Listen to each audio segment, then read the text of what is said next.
আসলেই কি পৃথিবীর প্রতিটি দেশের রাজধানী আছে? বাস্তবে এমন দুটি দেশ আছে যাদের কোনো আনুষ্ঠানিক রাজধানীই নেই। যদিও এরা সিঙ্গাপুর বা ভ্যাটিকান সিটির মতো নগর রাষ্ট্র না, কারণ তারা নিজেরাই রাজধানী শহর এবং একই সাথে দেশ।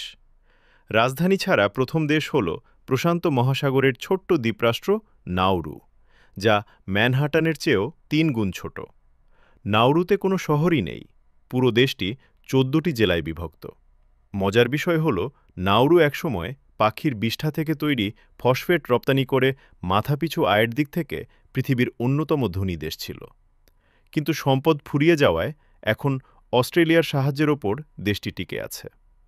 রাজধানীবিহীন দ্বিতীয় দেশটি হল ইউরোপের কেন্দ্রে অবস্থিত সুইজারল্যান্ড। এই দেশটি ২৬টি ক্যান্টনের সমন্বয়ে গঠিত এবং তারা সমতার নীতিতে এতটাই বিশ্বাসী যে কোনো একটি ক্যান্টনকে বাড়তি সুবিধা দেওয়া এড়াতে কোনো আনুষ্ঠানিক রাজধানী ঘোষণা করেনি, বরং দেশের সরকারি কার্যক্রমগুলি বিভিন্ন শহরে ভাগ করে দিয়েছে।